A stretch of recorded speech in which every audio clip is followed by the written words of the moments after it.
6 hari jelang pelantikan Presiden terpilih Amerika Serikat Joe Biden, sejumlah negara bagian mengirimkan garda nasionalnya untuk menjaga proses inaugurasi.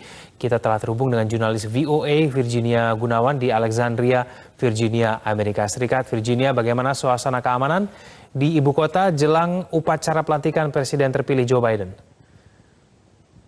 Ya, sejumlah jalan di Washington DC kemarin saya sempat melihat turun di lapangan dan langsung melihat bahwa jalan-jalan itu memang ditutup ya. Dan untuk akses masuk ke daerah tertentu itu dibutuhkan ID atau pernyataan bahwa memang orang yang bersangkutan itu butuh masuk ke daerah tersebut setelah ricu di gedung Capitol kemarin. Dengan beberapa pagar setinggi 2 meter didirikan sebagai barikade, dan dari informasi dari Departemen Kepolisian Washington DC akan ada 20.000 garda nasional yang didatangkan dari seluruh penjuru Amerika Serikat untuk menjaga keamanan upacara inaugurasi. Dari pantauan kami juga, kemarin garda nasional yang berjaga di daerah sekitar gedung Capitol, di Capitol Hill itu membawa senjata, dan memang mereka diberikan izin untuk mengakses penggunaan senjata api jika memang dibutuhkan, walaupun sebagian besar juga masih menaruh senjatanya di tempat-tempat yang lebih aman.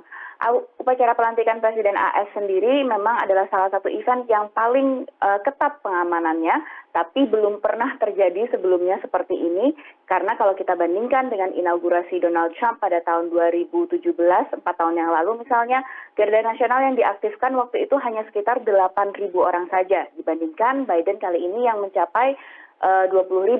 Selain itu, Wali Kota Washington DC juga meminta Kementerian Dalam Negeri untuk memberikan izin kepada Wali Kota membatalkan atau menolak permintaan izin untuk melakukan demonstrasi hingga tanggal 24 Januari. Nah, request ini sampai sekarang belum ditanggapi oleh Kementerian Dalam Negeri, dan sejauh ini Departemen Kepolisian Washington DC belum memberikan izin kepada para demonstran jelang atau pada saat inaugurasi Biden nanti. Trump yang sudah menyatakan ia tidak akan hadir, kemarin sesaat setelah pemakzulannya memberikan pernyataan lewat video bahwa ia akan meminta agar there must be no violence, no law breaking, no vandalism of any kind, dan jangan sampai ada kekerasan, pelanggaran hukum, dan vandalisme terhadap ini disampaikan kepada pendukungnya, dan bahwa kekerasan itu tidak punya tempat dalam gerakan mereka, karena memang selama ini yang disasar oleh Trump kepada pendukung, kepada gerakan yang lainnya itu adalah kekerasan atau riot yang dilakukan oleh gerakan lain. Inaugurasi sendiri akan berjalan secara virtual, dan jika biasanya tiket yang disebar itu sampai 200.000, tahun ini dibatasi hingga 1.000-an saja. Dan awalnya ini memang merupakan langkah untuk menghindari penularan virus corona, namun seiring dengan perkembangan keamanan jadi langkah preventif untuk menjaga kerusuhan. Egan. Ya, Virginia, apakah potensi kerusuhan ini masih cukup tinggi kalau kita lihat bahwa sejumlah akun media sosial dari Donald Trump ini sudah disuspend ya, dan kemudian Donald Trump juga sudah menyatakan no violence begitu. Apakah memang potensi itu masih cukup tinggi? Ya, walaupun account atau akun sosial media Trump yang disuspend saat ini itu Facebook, Twitter, dan Twitter itu kan memang megafonnya dia ya. Selama ini semua pengumuman, semua incitement atau cara ia berkomunikasi dengan pendukungnya itu selalu lewat Twitter. Nah, ketika ini disuspend, beberapa pendukungnya itu memang punya media sosial alternatif, yaitu Parler. Namun setelah itu Parler ini juga diturunkan oleh Amazon yang jadi jasa web hosting mereka. Namun berpindah lagi, kabarnya FBI kemarin menyampaikan bahwa gerakan yang akan dilakukan oleh para pendukung Trump ini sedang digodok di salah satu aplikasi chat Telegram. Nah, di dalam chat-chat itu kan ada channel-channel, di mana channel-channel itu sudah diokupasi oleh beberapa gerakan-gerakan yang selama ini terkait dengan gerakan pendukung Trump, seperti misalnya Proud Boys yang anggota dalam channel itu bertambah 50% dalam semalam. Begitu mereka tidak melihat lagi pemimpin atau Trump itu ada dalam sosial media yang biasanya ia gunakan. Jadi potensi-potensi terhadap kericuhan dan ketakutan akan adanya kericuhan pada tanggal 17 Januari, di mana ini merupakan salah satu statement yang sempat disampaikan bahwa akan ada ronde kedua dari kericuhan yang terjadi pada 6 Januari lalu itu akan terjadi. Di situ aparat keamanan masih terus memberikan atau mengantisipasi agar tidak ada kericuhan yang mengikuti dari tanggal 6 Januari sebelumnya. Egan. Baik, Virginia, kelanjutan dari kasus pemakzulan Donald Trump sendiri seperti apa? Seberapa besar sebetulnya potensi Donald Trump kali ini betul-betul dimakzulkan? Ya, dimaksulkan itu belum tentu dilengsarkan ya. Jadi ketika dimaksulkan, ia hanya seperti didakwa dan tuntutannya kemarin itu adalah inciting insurrection atau menyulut pemberontakan yang terjadi pada tanggal 6 Januari itu. Nah, setelah pemakzulan yang dilakukan oleh DPR ini, kasus ini akan dibawa ke Senat dan di Senat nanti akan diadili.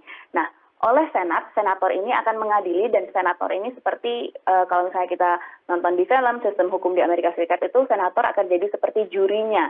Nah, yang menarik adalah kemarin begitu selesai ada proses pemakzulan, Mitch McConnell, ketua mayoritas Senat itu menyatakan bahwa ia akan berfokus, Senat akan berfokus pada upacara inaugurasi dan menjaga keamanan upacara inaugurasi serta proses transisi kekuasaan dari Trump ke Joe Biden. Jadi ia tidak akan berfokus malah ke proses inaugurasi ini yang membuat selama 6 hari ini kemungkinan untuk adanya persidangan untuk kasus pemakzulan itu tidak akan berlangsung. Nah, menariknya setelah tanggal 20 Januari nanti komposisi atau Senat ini akan berubah. Jadi yang sebelumnya yang mayoritas itu adalah Partai Republik akan berubah atau flip menjadi Partai Demokrat, di mana memang jumlah senator Republiknya masih 50, lalu Demokratnya juga 50, tapi presiden dari Senat itu akan secara konstitusi adalah wakil presiden Amerika Serikat yaitu Kamala Harris. Jadi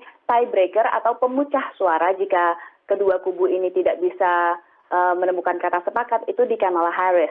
Tapi untuk kasus pemakzulan secara hukum dibutuhkan 2/3 dari suara Senat sehingga ini jumlahnya 75 orang senator ya. Nah kalau kita lihat hitung-hitungannya berarti butuh 25 senator Partai Republik yang mengakui atau menyatakan bahwa Donald Trump itu salah dan bersalah atas inciting insurrection kemarin itu. Nah ini yang dibutuhkan 25 senator dari Partai Republik yang menyatakan bahwa Donald Trump itu bersalah pada saat itu.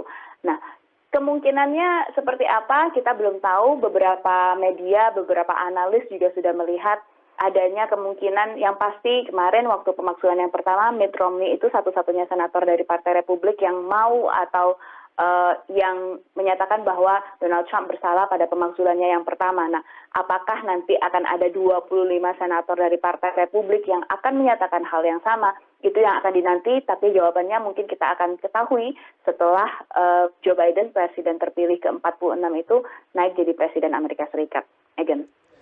Ya, baik. Virginia, terakhir singkat saja, kenapa kemudian legislatif di Amerika Serikat repot-repot harus memakzulkan Donald Trump? Bukankah kemudian dia akan segera diganti oleh Joe Biden?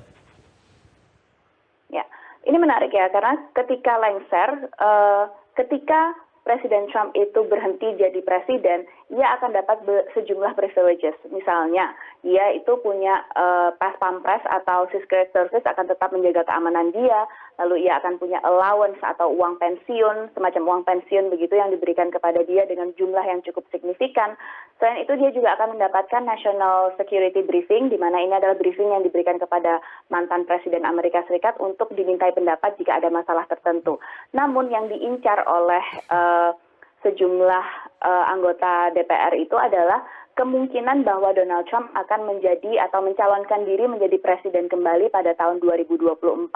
Jika seorang presiden yang lengser atau turun dari jabatannya itu karena adanya kasus pemakzulan, maka presiden tersebut atau orang tersebut tidak bisa lagi mencalonkan diri dan tidak bisa lagi menjabat menjadi pejabat federal di Amerika Serikat. Itu yang dicari oleh anggota DPR Amerika Serikat. Egan. Baik, terima kasih atas informasinya Virginia Gunawan langsung dari Alexandria, Virginia, Amerika Serikat.